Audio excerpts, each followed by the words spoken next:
Perseguido y acosado, Javier Bonilla Bonil, caricaturista del diario El Universo, se ha convertido en un símbolo nacional y también internacional de resistencia contra el totalitarismo. Le estoy aquí en la República.es.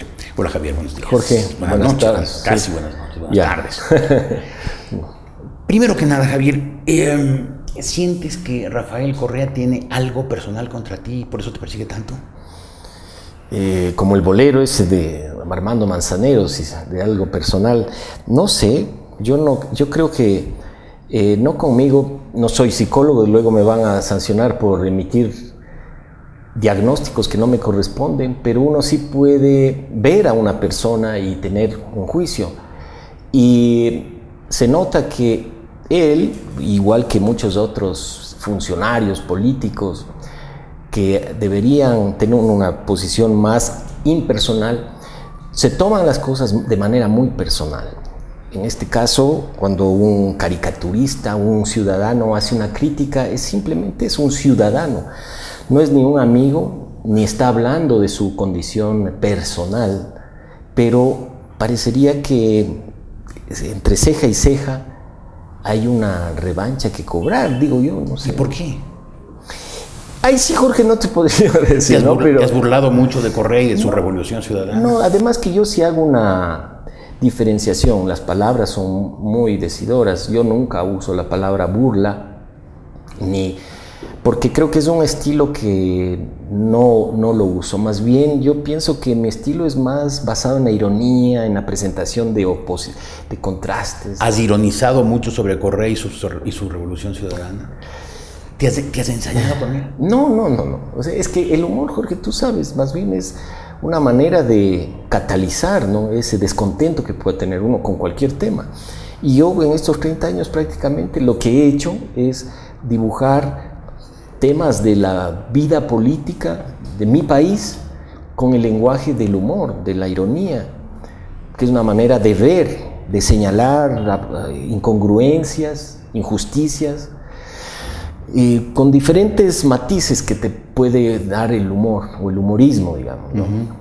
Claro que eso no le gusta a mucha gente, sobre todo pienso que en este gobierno es más, entre comillas, peligroso cuando es un gobierno que busca un coro unánime. Entonces un caricaturista, un irreverente, siempre le va a desdorar la estatua. Y obviamente tienen que salir a espantar a las palomas que claro, están en el brillo, que ensucian, ¿no?, la estatua. Que ensucian la estatua, ¿sí? Claro, la solemnidad, claro, del prócer o del pretendido prócer. Pero, ¿crees entonces que Correa sí tiene algo o ha llegado a tener algo personal contra ti? Te insisto, yo no lo sé. No lo sabes. ¿Y tú tienes algo personal contra Correa? No.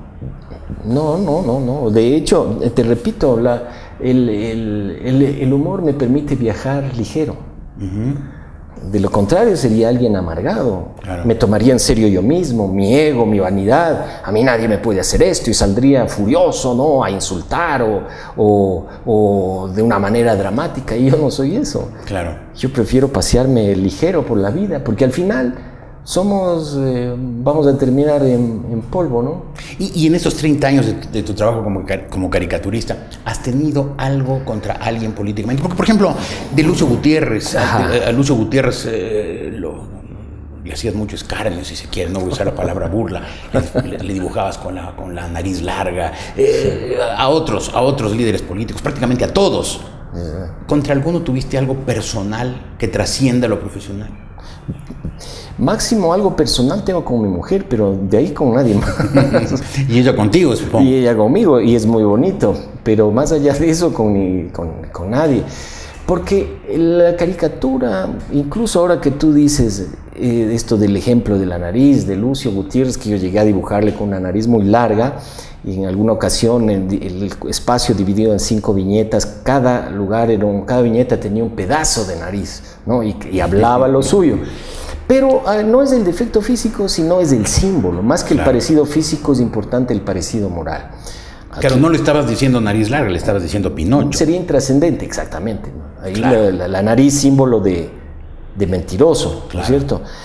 En el caso de Rafael Correa, sí, en ocasiones podría ser una lengua, podría ser, yo lo he dibujado ciertamente como un gallo, como cuando un gallo en una esquina que sacaba pecho y en el episodio de la periodista que le dijo una gordita horrorosa, porque no hacía preguntas de su nivel, ya inteligente, ¿no? Entonces esas cosas son, esa arrogancia proveniente del poder, de quien en ese momento es poderoso, es muy feo. Entonces, ¿cómo te puedes defender? Riéndote. Ahora, cuando te agreden, de la manera que lo hace un gobierno, es decir, lanzándote el poder del Estado encima, a ti, a tu periódico, ¿puedes aún reírte? ¿Puedes aún seguir andando ligero por la vida? Bueno, ese es el reto. Y ciertamente que hay una diferencia entre... Me gustó que dijiste tu periódico. Bueno, no es mi periódico, así de corazón, digamos. El Universo no es solamente sus accionistas. Claro, es también de sus colaboradores, muy decisivamente, sí, no, y también de sus lectores, yo por supuesto. Dibujo ahí, Jorge, ya van a ser 20 años. Entonces me siento muy cercano, evidentemente, y yo expresé mi solidaridad el año pasado cuando le impusieron esa sanción, cuando le metieron la mano al bolsillo al periódico y le extrajeron $90,000 por un dibujo.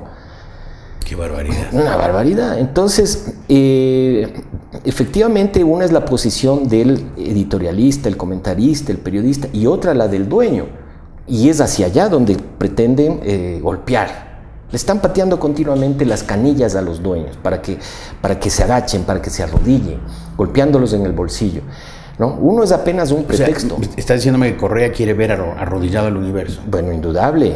¿Y quiere verlo arrodillado como paso previo a que desaparezca el Universo? ¿A quebrarlo, a cerrarlo, a hostigarlo de tal manera que tengan que botar la toalla?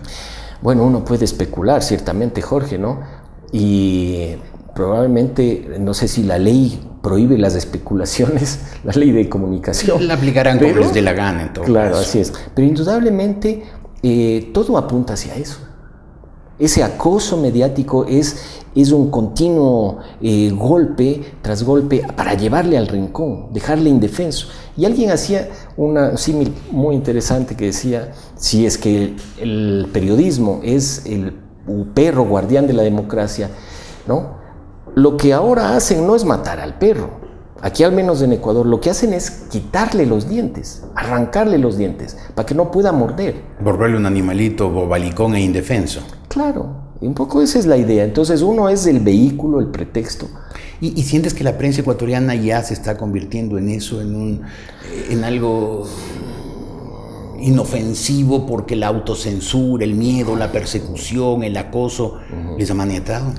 Finalmente, los que son periodistas como tú, como Carlos Vera, como Juan Carlos Calderón, han ido perdiendo los espacios que antes tenían, porque esos medios establecidos, que los hemos visto durante años, en un papel y con una función decente, para mi modo de ver, que se mantuvieron mucho tiempo, han logrado emerger, porque el periodista verdadero trata de decir las cosas, trata de buscar la verdad, informar, opinar. Indudablemente que ha habido un cambio enorme, por ejemplo, Diario El Comercio, hay una gran expectativa de ver qué va a suceder. El Diario Hoy también. Y algunas radios que yo veo que están copados, especialmente los sábados, pero el resto de las semanas me pregunto si acaso ese silencio o esa falta de crítica, de acuciosidad en la investigación, en la mordacidad de la crítica, se deba tal vez a alguna cooptación publicitaria, no tengo idea. Pero indudablemente hay eso. ¿Y sientes entonces que los ecuatorianos se están enterando poco de lo que en verdad pasa debido a esa situación de la prensa? Eso es súper evidente. El Diario del Universo, de lo que yo sé, tiene interpuestos varios requerimientos de información a funcionarios que no dan. Y eso tiene que canalizarse después por un juicio, que evidentemente implicaría un presupuesto para ir a las cortes y pelear para que tenga una información que ya después pasó. El presidente prohibió a sus funcionarios que den entrevistas. ¿Qué es eso? Es cercenar la información a los ciudadanos. Claro. Y el presidente lo que ha dicho es que son prensa mercantilista. Se olvida de que un ciudadano cualquiera, reunido aquí, reunido en una revista, en un pasquín, en un medio más grande, igual son ciudadanos que tienen derecho a pedir la información. Claro. Entonces, ¿qué es lo que sucede? Que evidentemente para el periodismo es mucho más difícil ahora investigar.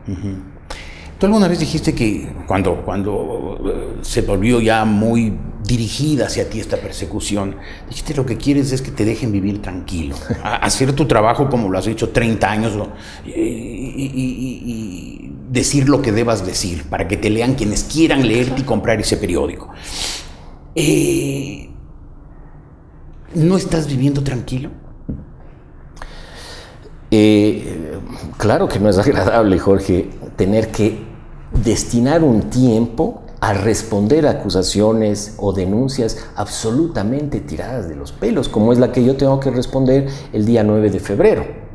Una acusación, una denuncia de discriminación socioeconómica. ¿Qué es eso? O sea, ¿qué hiciste? Primero fue una discriminación basada en la raza. El asunto es muy simple. Yo hice una gráfica basada en fotografías a partir del caso de Agustín Delgado, asambleísta de gobierno, todos ya lo conocemos. Y entonces resulta, Jorge, que tú no puedes, no siquiera reírte, no puedes señalar o criticar un tema porque el señor es negro o afrodescendiente, como quiera llamarlo. Y no puedes criticarlo porque resulta que es asambleísta de gobierno. Porque automáticamente te cae todo. Si fuera rubia y de ojos azules como Doménica Tabaqui, sí podrías decir cualquier cosa. O podría decir Correa, pero si es negro, no. Claro. Entonces resulta que, y el presidente dictaminó en una sabatina que Bonilla era racista. Yo, hijo del negro Bonilla, el periodista tan conocido, y mismo yo no podría ejercer ninguna discriminación socioeconómica y racial, sería el primer perjudicado, ¿no? Pero resulta que ellos vieron una caricatura racista. Yo pregunto, ¿quiénes son los racistas? Los que hay, porque ahí donde yo veo un asambleísta, ellos ven un negro.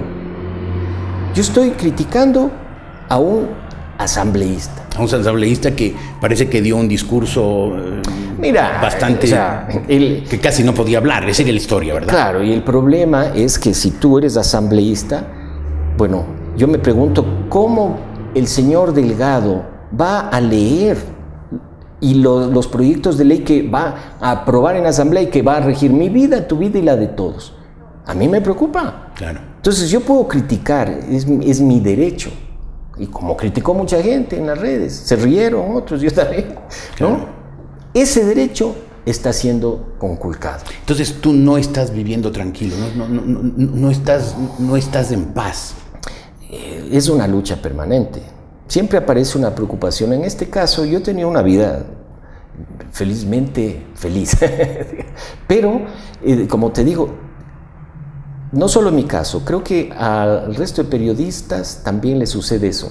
Es decir, desviarte de tu andarivel, que tu cabeza esté en otras cosas, no en lo que realmente tú tienes que hacer, lo que sabes hacer. Además, acusarte, como en este caso, sin fundamentos, como en la mayor parte sin fundamentos, de ser racista, o de ser portavoz de la banca corrupta, o de ser mentiroso, ignorante, o cualquiera de esos claro, adjetivos denigrantes que con tanta facilidad usa cierto señor, ¿no? Claro, bueno, este sábado, cosa que yo no hago, escuché la sabatina, un segmento, porque un amigo me dijo, escucha.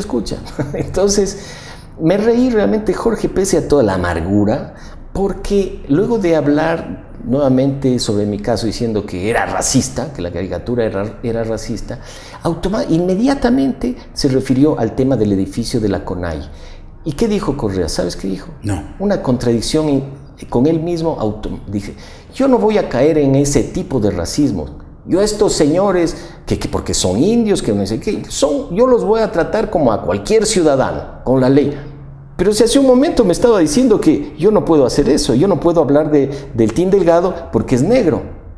Pero él sí puede hablar, porque es el dueño del país, porque es claro, quien ejerce todos los poderes. Claro. ¿Y el diario El Universo está viviendo tranquilo? Yo he conversado con ellos, indudablemente. Yo sobre todo, Jorge, yo sí me saco el sombrero que no tengo, pero porque manejar una situación así, con un juicio como el que hubo de 40 millones, cuyo juez hoy fue sacado junto a los otros jueces por bajo puntaje. Ese juez falló en contra del Universo, otorgándole 40 millones 40 millones. A favor del señor Correa. A favor del señor Correa. Entonces, bueno, afrontar todo eso para un periódico no debe ser nada agradable. Pero, sobre todo un periódico que tiene una trayectoria, como la mayor parte de los periódicos, una trayectoria límpida, una trayectoria, mucha gente ya se ha olvidado con 8 años de una propaganda taladrante, pero una trayectoria, la de la prensa ecuatoriana y la de la gran mayoría de los periodistas, de defensa de los más altos valores de este país. ¿Quién denunció todos los casos de corrupción de los últimos 30 años? La prensa, no fueron los políticos, no fueron los de la Revolución Ciudadana, fue la prensa. ¿Quién defendió la democracia? ¿Quién logró la restauración del régimen de derecho? La prensa. Mucha gente se ha olvidado y les cuesta recordar, pero eso pasó. Y cosa curiosa, ahora que le estás hablando de esto, yo pienso, ¿cuál de los políticos que fueron criticados antes ha salido hoy a defender a la prensa? Nadie. Ni de los políticos que antes fueron observados por la prensa, precisamente porque saben que la prensa los ha investigado, los ha criticado, los ha cuestionado, porque saben que el periodismo aquí en el Ecuador ha sido un periodismo acucioso. Sí. ¿No te parece llamativo? Me parece muy llamativo. No te digo que sea una prueba, pero es muy llamativo, ¿no? Claro. Porque como tú dices, el periodismo aquí en Ecuador, Jorge, distinto a los de otros países de la región, pero aquí el periodismo en Ecuador ha sido un periodismo digno, decente. Nos hemos enterado de todo. Sí. El señor Correa, ¿qué escribió durante la época del feriado bancario? En los levantamientos indígenas. ¿Dibujó algo el señor Correa? Sí. ¿Escribió algo? Sí, ¿dónde estuvo?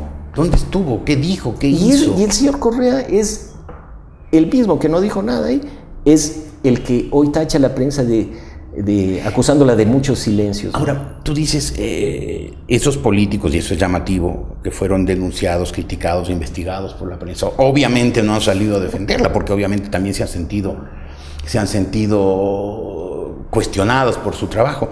Pero ¿no te parece llamativo que la sociedad ecuatoriana, a la cual le están arrebatando el derecho básico a estar bien e independientemente informada, no haya reaccionado con más entereza a este amordazamiento, a este cercenamiento del derecho social a la información?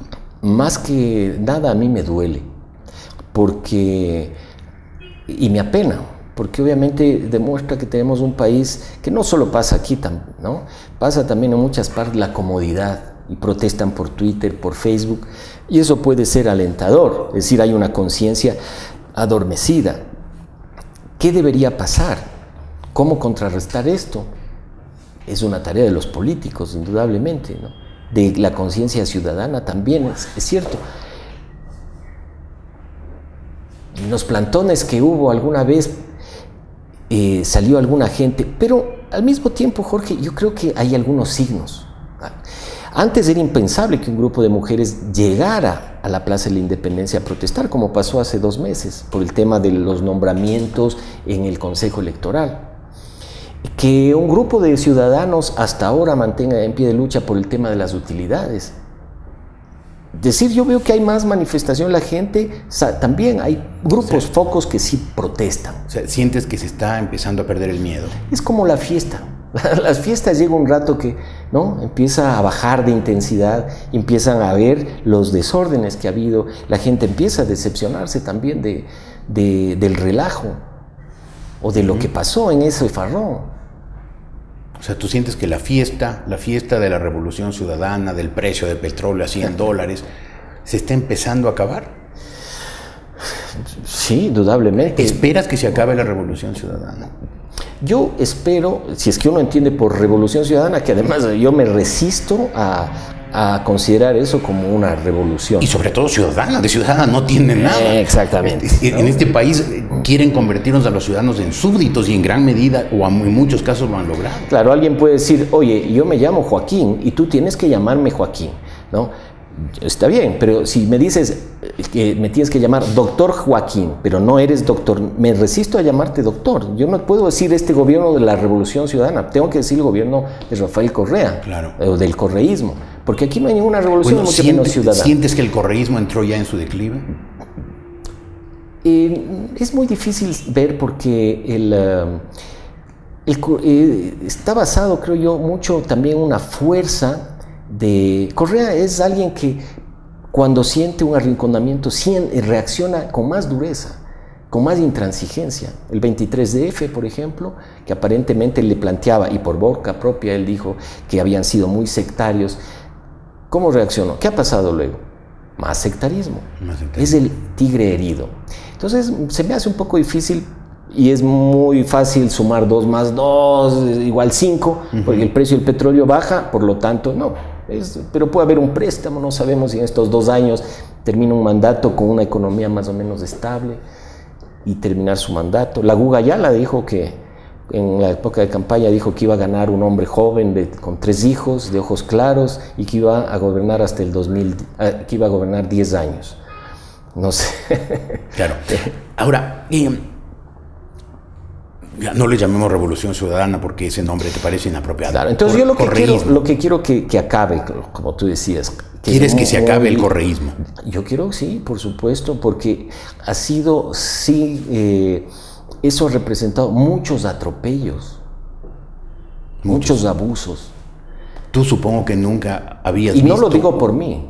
En el Ecuador un esquema similar de intransigencia, de intolerancia, de persecución, de miedo. Sí, no. Nada parecido. No, mira, todos los gobiernos han tenido choques con el periodismo, con la prensa, es normal. En mi caso, por ejemplo, ha habido presidentes, cuando me preguntaban, ¿has tenido problemas con algún presidente? Yo decía, Gustavo Noboa alguna vez enojado mostró un dibujo, Lucio Gutiérrez que se molestaba porque le dibujaba con la nariz, en fin. Pero lo de hoy son problemas. Estar llamado dentro de 2 semanas más o menos a la Superintendencia de Comunicación a responder por una acusación absolutamente arbitraria, infundada. Un año pasado una sanción a rectificar y multa para el periódico. Un año antes obligado a que el periódico publique una disculpa redactada por ellos mismos. Esos son problemas. Ahora, con la mano en el corazón, Javier, ¿has bajado tu ironía, la fuerza de tu ironía por todas estas amenazas y persecuciones? No sé, no creo, porque, digamos, yo creo que cuando me preguntan si me he censurado o a la autocensura, yo digo que prefiero que me censure el editor o la Supercom. ¿Pero no tu editor te ha censurado? No. ¿El universo te ha puesto límites? No, ha habido conversaciones de que mira tal cosa y en algunos casos yo he dicho, está bien, ¿por qué no me juego la vida y la muerte? No soy yo quien me censuro, porque dejaría de ser caricaturista, que me censuren otros. Entonces el periódico indudablemente tiene... O sea, el periódico no te ha censurado, lo que te ha dicho es... No nos excedamos no hagamos nada que pueda causar una reacción violenta de un poder omnímodo que pueda significar el fin del periódico. Es que ahora no solo, digamos, uno tiene que dibujar con el abogado detrás. ¿Y eso estás haciendo? Yo le doy vacaciones, pero, ¿no? Pero en general el periodismo y ya debería entrar supuestamente, según la ley de comunicación, a operar el famoso defensor de audiencias, que no es más que un censor. Un censor puesto por el gobierno y pagado por el medio al que es censurado. Claro, esto no se había visto en el Ecuador. Entonces esas cosas tienen que acabarse. Yo quiero que se acaben, indudablemente. Claro. Y no es de estar de acuerdo, digamos, con las carreteras, la infraestructura, eso no tiene nada que ver. Claro, no tiene nada que ver. Los derechos no están en contraposición con la infraestructura, pues no es o lo uno o lo otro. Deberían ser los dos. En democracias modernas existen las dos cosas, más cuando hay esa abundancia de dinero por el alto precio del petróleo. Este tema de la libertad de expresión, que en el Ecuador ha sido un tema que a unos pocos nos ha preocupado muchos años. Hoy es un tema de preocupación mundial a raíz de la matanza en la revista Charlie Hebdo. ¿Qué sentiste cuando supiste que habían matado colegas tuyos caricaturistas de esa manera tan brutal? Bueno, fue impactante porque cuando yo iba leyendo la noticia, inconscientemente no sabía si iba a encontrar nombres de gente que yo había conocido. Y efectivamente cuando llegué al renglón donde constaban Polinsky, Tiñú, que yo les había dado la mano, que me había abrazado, que había conversado. Colegas tuyos, amigos tuyos. Colegas, que había visto sus dibujos en el caso de Bolinsky desde que yo tengo 10 años, Jorge. Es impactante, porque te sientes muy identificado, indudablemente. Yo los llevo conmigo. De hecho, si alguna vez fui blasfemo en mis dibujos en la escuela, en el colegio, fue por ellos, ¿no? Entonces me golpeó pero si algo bueno debe traer esto es la acentuación de discutir, de hablar el tema de la libertad de expresión en el mundo. Es un tema que vivimos en varios países. Y entonces mucha gente piensa que se les fue la mano. ¿Tú sientes que se les fue la mano? Por ejemplo, al dibujar una y otra vez al profeta Mahoma, a pesar de todas las advertencias y las amenazas incluso de los islamistas más radicales. No, yo creo que aquí se les fue el dedo en el gatillo. A ellos se les fue la mano, a los asesinos. Porque transgredir el derecho a la vida, eso es algo que no se puede permitir. Hubo quienes dijeron, se burlaron del profeta, se burlaron de las creencias más íntimas y más profundas, en este caso de los musulmanes. Claro, pero es que mira, el humor en sí mismo es transgresión. El humor, la esencia del humor es evadir los límites, evadir las prohibiciones. Eso es el humor. Eso es humor, transgresión. O sea, si no tiene sentido, no hay humor. Mismo desde el chiste de juego de palabras, hay una transgresión al lenguaje, al modo normal de hablar, al modo correcto. Siempre es una transgresión. Entonces, poner límites al humor, eso es totalmente incongruente. Quienes ponen límites, el humor no tiene límites. Le ponen límites, que es muy distinto. Entonces, si vamos a discutir de eso, es otro tema. ¿Se debe poner límites? ¿Quién va a poner? ¿Una oficina? ¿Un funcionario? ¿Una persona de carne y hueso? ¿Alguien electo? ¿Tú lo dibujarías a Mahoma? Le he dibujado mahomeno nomás, pero el que tenemos aquí, pero igualmente pero se considera ¿Lo dibujarías a Mahoma? ¿Lo dibujarías a Jesucristo? No, porque no es mi tema. Sí. Pero te aseguro que si fuera mi tema, lo haría. Sí. Y yo creo que para mí el tema no es Jesucristo, no es Mahoma, no es la doctrina, que me parece que en muchas cosas es hermosa. Dibujaría, sí, cristianos, falsos católicos, falsos musulmanes, que apelan a la violencia y la muerte. Pero en este caso, en el caso de los dibujantes de Charlie Hebdo, no dibujaron a falsos musulmanes, lo dibujaron al profeta, claro, a Mahoma. Sí. Y es interesante también comprender que en un estado como el francés, en donde las libertades, incluso la de culto, están arraigadas, un estado laico absolutamente fuerte, consolidado, la Revolución Francesa, los iluministas, en fin, el iluminismo, todo eso configura un entorno, un país, una cultura, que en donde había ciudadanos que rechazaban completamente ese tipo de humor o ese tipo de expresión. Sin embargo, la toleraban.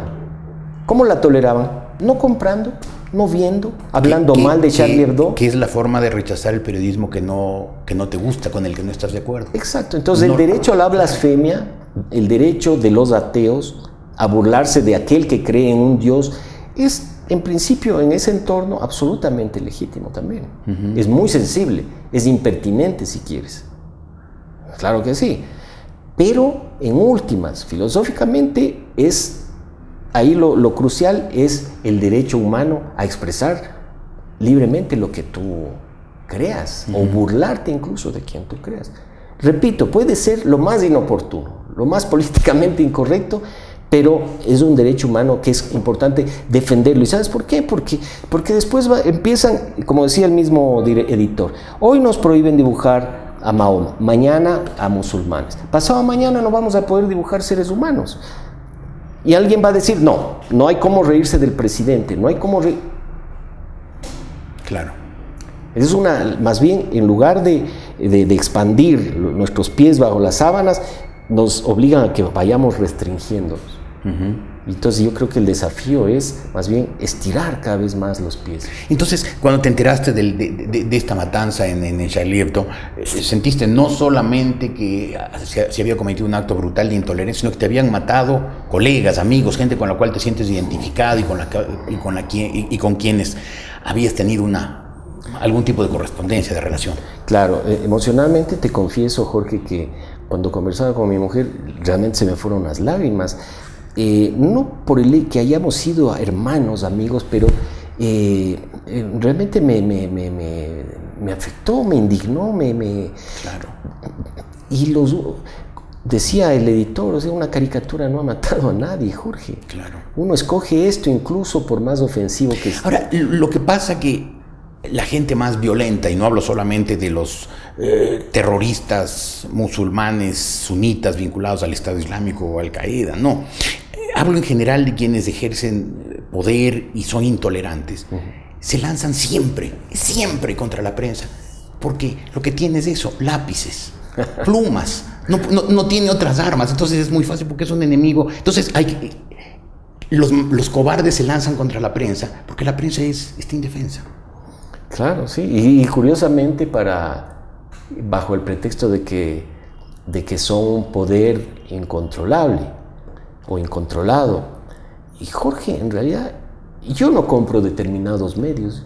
Esa es mi libertad. Claro. Puede ser el periódico más grande, pero si yo no hago clic o no lo abro, ese medio de comunicación no tiene poder. O si no ves ese canal de televisión o no oyes esa estación de radio. O sea, ese es el derecho básico del ciudadano, en el cual no puede interferir el poder público por prepotente que sea.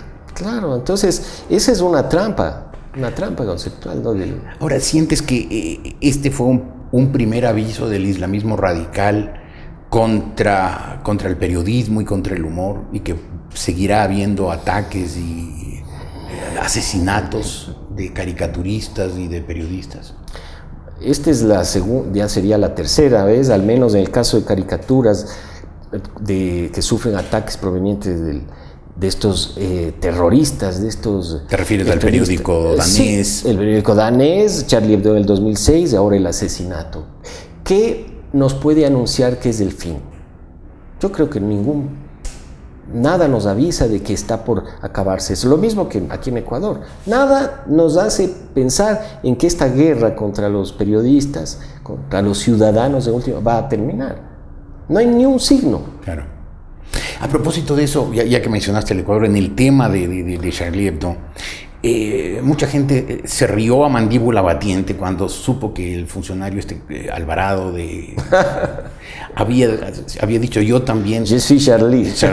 Sin entender que todo ese movimiento mundial diciendo Je suis Charlie no era solamente contra ese par de tipos que entraron a la redacción de una revista en Francia y mataron 12 personas, sino era contra los intolerantes de todo signo, incluidos obviamente los gobernantes prepotentes como Vladimir Putin, como Lukashenko, como Erdogan en Turquía, por supuesto, Kim Jong-un en Corea del Norte, el general al-Sisi en Egipto, obviamente los Castro, Maduro, Correa. Contra todos ellos era el yo soy Charlie, es decir, yo estoy defendiendo la libertad de la gente de expresarse, aunque lo que exprese esa gente no me guste. Eso es tolerancia, eso es respeto, eso es entender la democracia y las libertades. Aceptar a quien no le guste, no solamente a los Ochoa que repiten lo que les dicen. Claro. Bueno, esos son ejemplos en los que a veces a mí me da iras porque ya me roban la caricatura, ¿no? Y cuando yo vi en el Twitter que había puesto este personaje, Je suis Charlie, yo pregunté en francés también si quiso decir Je suis Charlie o Je suis charlatán. Claro. Porque eso, bueno, regresó el presidente, creo que le jaló la oreja, le dijo cambia el avatar, ¿cómo se te ocurre? Y vimos eso, porque lo que tú dices es muy cierto, lo de Charlie Hebdo es el símbolo de un tema de defensa de la libertad de expresión. Es un acto terrorista indudablemente, pero básicamente es un tema de libertad de expresión. Podían haber matado en el supermercado, en un tren, en la estación de bus, a 20, 30 personas, 2000 como fue en Nigeria, por ejemplo, pero en el caso de Francia, que hayan matado a los caricaturistas con nombre y apellido, símbolos del ejercicio de libertad de expresión, le da otro matiz, otra proyección. Entonces, es un tema de libertad de expresión, no solo de terrorismo, ¿no? Termino con esto, Javier. ¿Sientes que en el mundo entero la libertad de expresión está no solamente amenazada, sino retrocediendo y por lo tanto en peligro? Viendo en el caso de Ecuador, Jorge, yo creo que estamos en un retroceso, porque incluso en la época de la llamada partidocracia, estoy convencido de que había más espacios. O sea, un poco más de libertad, más respeto. Ya sé que si alguien ve del Troll Center va a decir, y Febres Cordero con Ortel, que por supuesto, y Pancho Jaime, etcétera. Claro que sí, pero no como una política estatal, claro, de acabar con. Los periodistas tuvimos problemas mayores o menores con prácticamente todos los gobiernos, o eliminar prácticamente con todo lo, porque las cosas que decimos, las cosas que hacemos, en el caso tuyo, lo que dibujas, obviamente hay gente que no le gusta, pero una cosa es que no les gusta y otra cosa es perseguir y tratar de silenciar y amordazar y lanzar todo el inmenso aparato estatal de propaganda y de represión para callar, para silenciar, para ir eliminando espacios. Hay una enorme diferencia entre lo uno y lo otro. Claro, y a nivel mundial sí se ven cosas, digamos, países, mismo China, Corea del Norte, esta nueva corriente que no es que la discusión no es de izquierda o derecha, parecería que más bien es un tema de polaridades o varios, digamos, basados en religiones, en etnias, la lucha, ¿no?, mundial. Y todos arrancando o corriendo hacia un extremismo, un fundamentalismo, una cerrazón de acabar con el enemigo. Parecería, ¿no?, que el mundo va caminando a eso. Sí, porque incluso en los países en que se respeta a plenitud los derechos democráticos, como por ejemplo en los Estados Unidos, hubo reacciones diciendo a los dibujantes de Charlie Hebdo se les fue la mano, es decir, instando a sus propios caricaturistas a que no dibujen a Mahoma. Y lo mismo hubo en uno que otro país europeo. El europeo está... En Europa está pues la cuna de muchas de estas libertades democráticas que han caracterizado el desarrollo, la prosperidad de la humanidad, y sin embargo hay quienes dicen, cuidado, callémonos, o sea, porque contemporicemos con el terror. Claro, o si no, te puede caer un puñetazo, como dijo el Papa, ¿no? Claro, una expresión no muy feliz. No muy feliz, por supuesto, porque es normal que haya un puñetazo, pero no es lo correcto. Y menos dicho por el Papa. Terriblemente, que si te dan un puñetazo muestra la otra mejilla, ¿no? Entonces, una cosa es que te exhorten a la prudencia y otra cosa es que te limiten legalmente. Porque uno puede hacer un llamado a los caricaturistas en la sala de redacción de alguna revista, oye, cuidémonos porque aquí nos pueden matar, es una cosa. Pero otra es que desde arriba te sancionen. Lo uno es un riesgo personal, en últimas. Y ese derecho a arriesgarse, incluso ese derecho impertinente, si queremos llamarlo así, debe ser protegido por el Estado. Dices, es un riesgo personal. ¿Tú estás dispuesto a seguir corriendo los riesgos personales que estás corriendo, que has corrido los últimos 8 años? Sí, lo creo. O sea, yo creo que he seguido dibujando así, diciendo... Pero en el Twitter a veces ves a alguien que te ofrece un puñete o que ojalá fulanito te encuentres con el team y ya vas a ver cosas disparates, así es, sí, que no son agradables indudablemente, pero crear un clima desde arriba, un clima de intolerancia, en donde el presidente el sábado llamó a que 10.000 voluntarios, que por cierto no se han hecho presentes, solo van a ser los sábados los voluntarios, ¿no? La voluntad les aparece solo un día, ¿no? Es azuzar a la gente. A mí, por ejemplo, cuando hizo una sabatina en Nueva York, llamó a que me tuiteen. Eso es azuzar, y con esa belicosidad, con ese ánimo de odio, ¿no? Eso sí es peligroso, Jorge. es un riesgo real, porque nunca sabes, esos son tiros al aire. Así es.